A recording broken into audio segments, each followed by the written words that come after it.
जय जय श्री राधे। आज बड़े दिनों के बाद पुनः एक बार मैं अपने चैनल पर आया हूँ। बीच में कुछ अस्वस्थता होने के कारण मैं नहीं आ सका, उसके लिए आप लोगों से क्षमा प्रार्थी रहूँगा। तो आज का विषय हमारा है चैत्र मास। कृष्ण पक्ष का आज आरंभ होता है और यह मास जो है खरमास के अंतर्गत में आता है, जो कि 13 अप्रैल तक खरमास रहेगा। आपको पहले भी बता चुका हूँ। और पैतृक कर्म के लिए यह सुंदर समय है।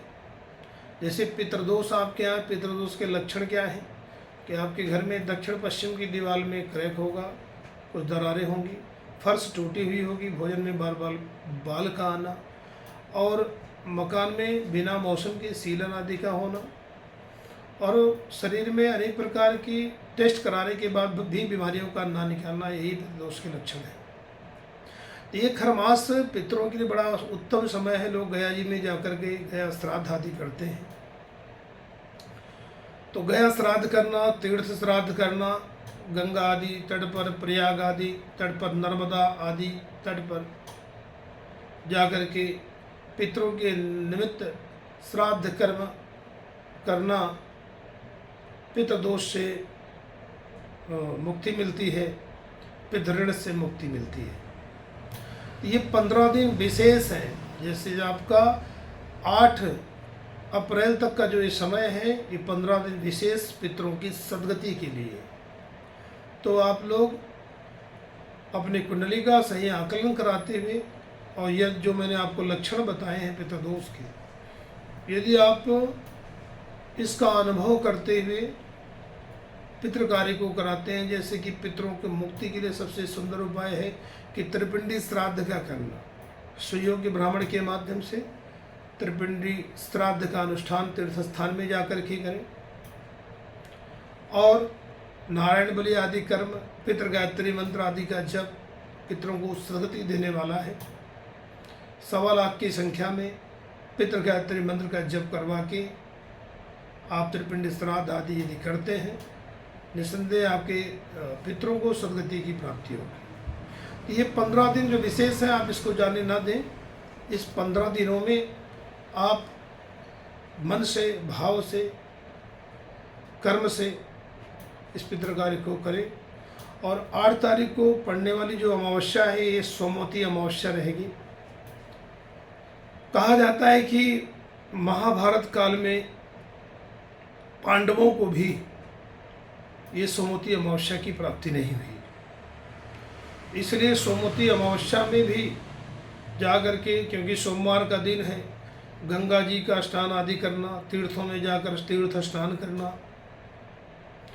और एक लोटे में गाय का दूध, काला तिल डाल करके दक्षिणाभिमुख सरसों के तेल का या तिल के तेल का दीपक जला करके पितरों को यदि तर्पण करें, पितृ पितामह, पर पितामह, माता पितामही, पर पितामही, और भी जो ज्ञात अज्ञात पितृ हैं, उनके निमित्त यदि सोमवती अमावस्या को आप विशेष अनुष्ठान पितृ संबंधी कराते हैं, तो आपके कुंडली का पितृदोष 120% समाप्त हो जाएगा।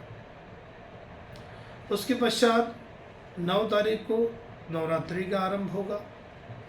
अब कई लोगों के मन में यह है कि कुछ लोगों का फ़ोन आया, कहते हैं कि महाराज नवरात्रि में गृह प्रवेश कर लें क्या? जब 13 अप्रैल तक आपका खरमास ही है, तो आप 13 अप्रैल से पहले नवरात्रि में कैसे गृह प्रवेश कर सकते हैं?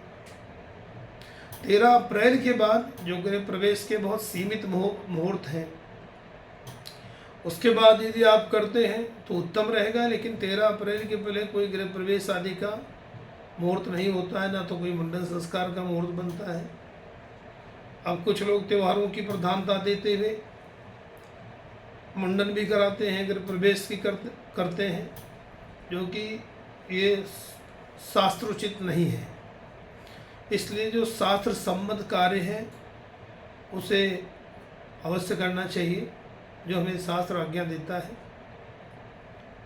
और शास्त्र के अनुसार हम चलेंगे तो बहुत हद तक हम सुखी रहेंगे। क्योंकि देखिए, ज्योतिष भी एक विज्ञान है। कुछ लोग ज्योतिष का मजाक भी उड़ाते हैं कहते हैं अरे सब कुछ नहीं, ये सब पंडितों के बनाए हुए हैं। देखिए, ज्योतिष में इतनी बड़ी पावर है। ज्योतिष को विज्ञान कहा गया, साइंस कहा गया है। पंचांग में 1 वर्ष पहले यदि छप जाता है कि इतनी तारीख को इतने बजे ग्रहण होगा, भारत में होगा कि विदेशों में होगा, बताइए कि कितनी बड़ी साइंस है ये, कि जो 1 वर्ष पहले ही आपको ये बता देती है कि ग्रहण योग कब है, पहले ही छप के आ जाता है। ये हमारी सनातन वैदिक ज्योतिष की ठोस प्रमाणिकता है ये, कि जो यह शाश्वत सत्य को हमें महसूस करने में मजबूर करती है। अर्थात 9 ग्रहों की खोज हमारे वैदिक ज्योतिष में ही किया गया। साइंस आज उसको अपना केवल नाम देता है, लेकिन इस साइंस से पहले हमारी जो ज्योतिष की साइंस थी, जो ज्योतिष विज्ञान था, उसने पहले ही स्टारों के बारे में बता दिया। और इसी के साथ 9 अप्रैल से हमारे संवत 2081 का प्रारंभ होता है, नए वर्ष का प्रारंभ होता है।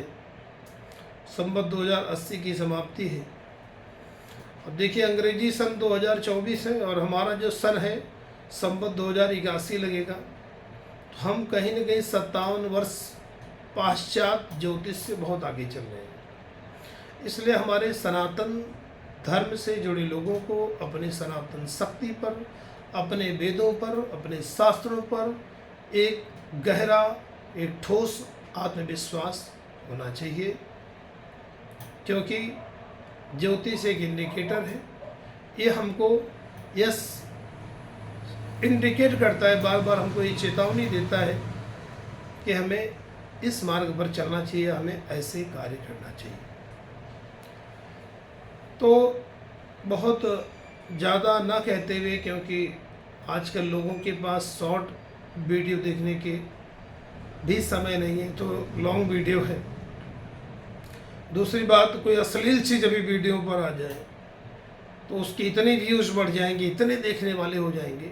लेकिन ये दुर्भाग्य है हमारी सनातन संस्कृति का कि कोई अच्छी जानकारी यदि प्राप्त होती है तो न उस चीज़ को कभी खोल के देखा जाएगा, न उसका अनुसरण किया जाएगा। ये दुर्भाग्य कहेंगे भारत देश का। इसलिए जो भी ज्योतिष संबंधी, शास्त्र संबंधी, सनातन संबंधी जानकारी आपको दी जा रही है, इसलिए दी जा रही है कि हमें अपने वेद के प्रति, शास्त्र के प्रति, ज्योतिष के प्रति आस्थावान होना चाहिए। इसी के साथ आज की वीडियो को यहीं विराम देते हुए अगली वीडियो में कुछ आपको नई जानकारी के साथ उपस्थित होंगे। और अगला वीडियो हमारा होगा कि वैदिक ज्योतिष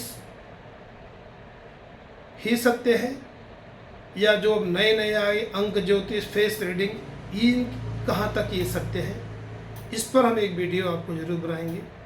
क्योंकि प्राचीन ज्योतिष वैदिक ज्योतिष है, लेकिन आज ये फेस रीडिंग, अंक ज्योतिष, ये कहाँ की ज्योतिष आ गई, जो कि हमारी भारतीय ज्योतिष में इसका विशेष वर्णन कहीं नहीं प्राप्त होता है। इसके बारे में विशेष चर्चा हम अगली वीडियो में करेंगे। धन्यवाद। जय जय श्री राधे।